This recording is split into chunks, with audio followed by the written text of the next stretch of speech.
All right, guys, so a few new things I wanted to talk about here today when it comes to the MLB. We've got the Oakland Athletics mess. You've got a lot of conspiracies going around right now that the Athletics and their owner, they're purposefully trying to lose to make the team undesirable so the attendance will be really bad and they can, move to Las Vegas easier. We're going to get into all of that. We're going to get into the early attendance numbers at the Coliseum. But first, we do have a few more photos from opening day yesterday and the new renovations at Comerica Park.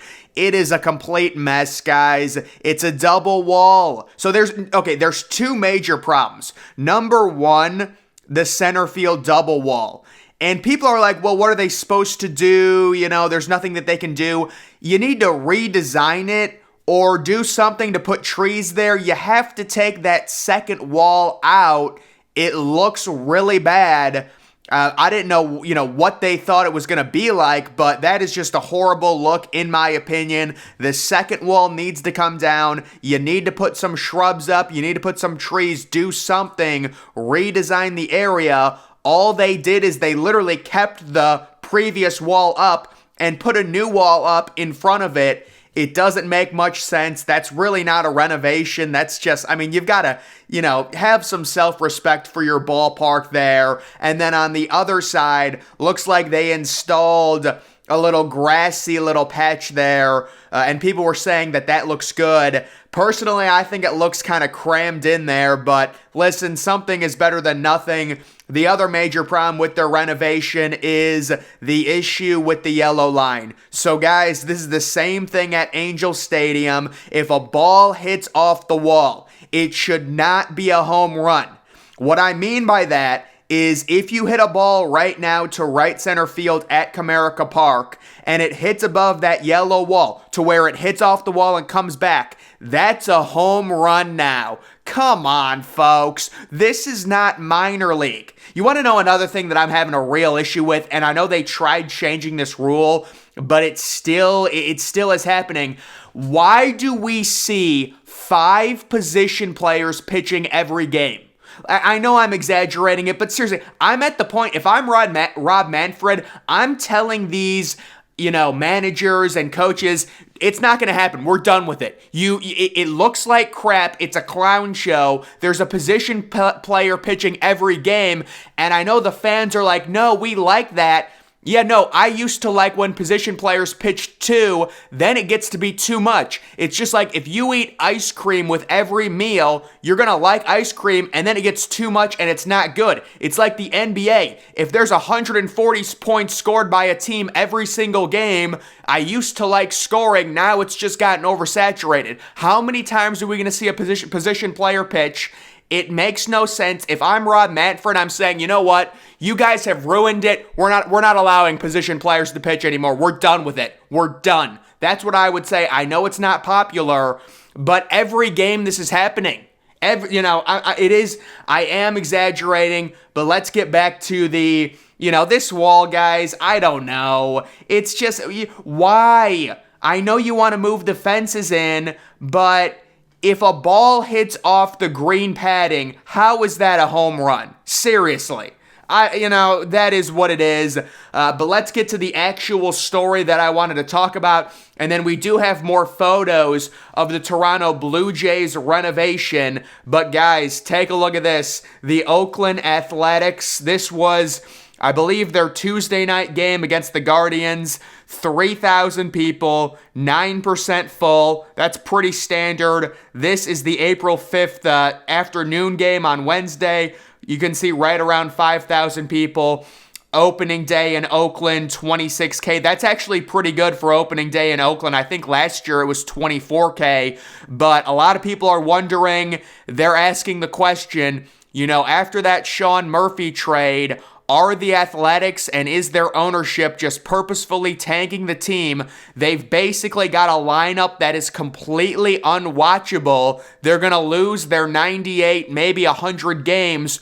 Are they doing this to force a move to Las Vegas, which is something that I predicted about 2.5 months ago. I know a lot of other people have as well, but that seems like what is happening right now. There's no renovations in the works at the Coliseum. I know they've got the Howard Terminal proposal. We'll see if that goes through. I highly doubt it will, although there was a recent report that they were making at least a little bit of headway on potentially that proposal. This is a complete joke. It is a mess. And the thing is, people don't understand. You can tank in the MLB, but it is so much harder, and I just have no clue why the MLB made the lottery, the rules in the draft lottery, so crazy. I understand you want to put a lottery in. You don't want a team purposefully trying to lose at the end of the season so they guarantee the number 1 overall pick, but I read somewhere that the Washington Nationals, no matter how bad they are this season, they can't get better than the 5th or 6th overall pick in the draft. So the Washington Nationals are probably going to lose like 110 games this year, but the best that they can draft because of the new lottery rules is like 6th, and it makes no sense because the MLB is the one draft where you're really just risking it. I mean, even if you draft a sure thing like Adley Rutschman, he's sitting in the minors for 2.5 years, even at the age of 22. So it's like, I don't know, like, I understand you want to put a lottery into it, but it's not, tanking in the MLB is not like the NBA or the NFL to where you can just guarantee yourself the number 1 overall pick and at least get a really good player that's going to play the next year. It's just so much more different. So when it comes to the A's, I know some people were saying it's like Major League. You guys know that movie with the Cleveland Indians and the woman owner who was kind of playing, you know, the funny character of trying to lose games so they could move the team.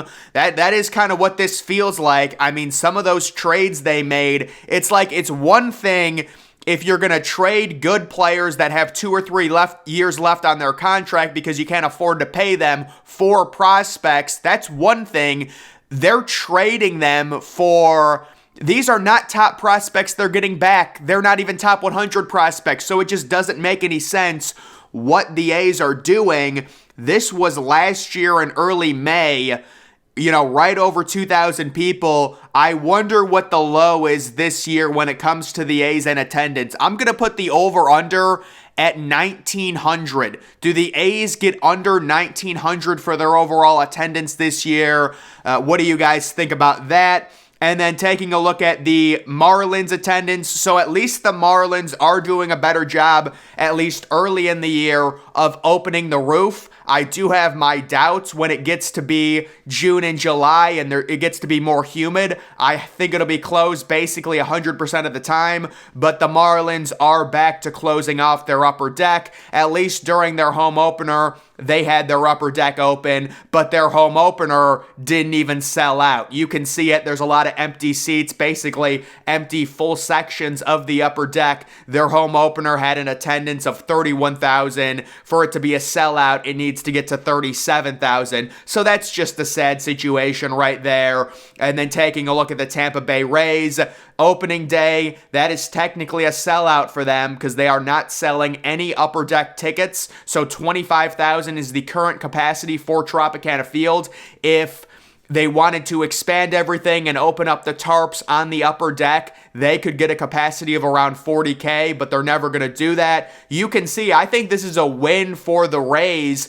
The hangover game, the game right after opening day, it was on a Saturday, but still drawing 20,000 people, that's pretty good. And then Sunday, 19K. And then someone says pretty pathetic when you're celebrating less than 20,000 people on a Sunday. Yeah, I know what he means by that, but technically this is good attendance for the Rays. It is. It'll, you know, after that, they did struggle to draw over the week, but at least they had decent numbers in the opening weekend. And then this is something, so apparently the new scoreboard at Citi Field is just crazy, like crazy quality, crazy good. There it is right there, the biggest scoreboard in the MLB. it is opening today for Citi Field and their opening day. And then we do have more photos trickling in from the Rogers Center. Looks like they're going to release some balloons right there. And then that is the right field upper deck, which we didn't get to see when I last did my update. And I have to say, I like the right field upper deck more than the left field upper deck. It's got a nice traditional vibe. Looks like there's some nice wooding. They've got the lights going around. You know, looks like a nice bar right under the hotel. So Rogers Center and Toronto, I don't think their opening day is until Monday. So they have the Blue Jays, because of the renovations, 3 straight road series, which is something if I was a player, I would never like. But guys, just once again, recapping the current situation with Oakland, they're destined to move.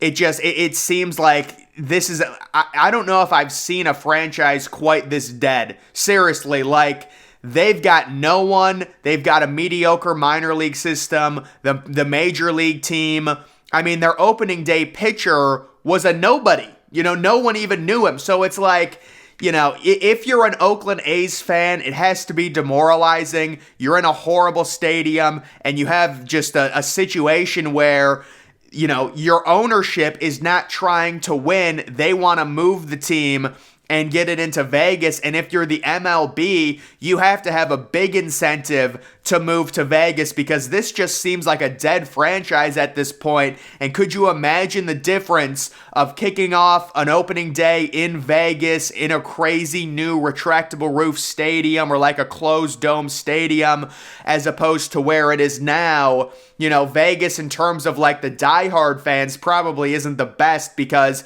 it's like a tourist spot. But still, I mean, we saw the NFL evolve and realize that Vegas, with the way gambling is and incorporating it, it is the place to be. You need to put franchises into it, but you have to feel bad for Athletics fans, because this is just horrible what they're doing and the type of product that they're putting out there, basically trying to get really bad, unwatchable, games to limit the attendance. You're already in a horrible stadium as it is. So that is an update on the A's situation. But guys, that is going to do it for this video. Make sure you're following me on Twitter. Link to that's always in the description.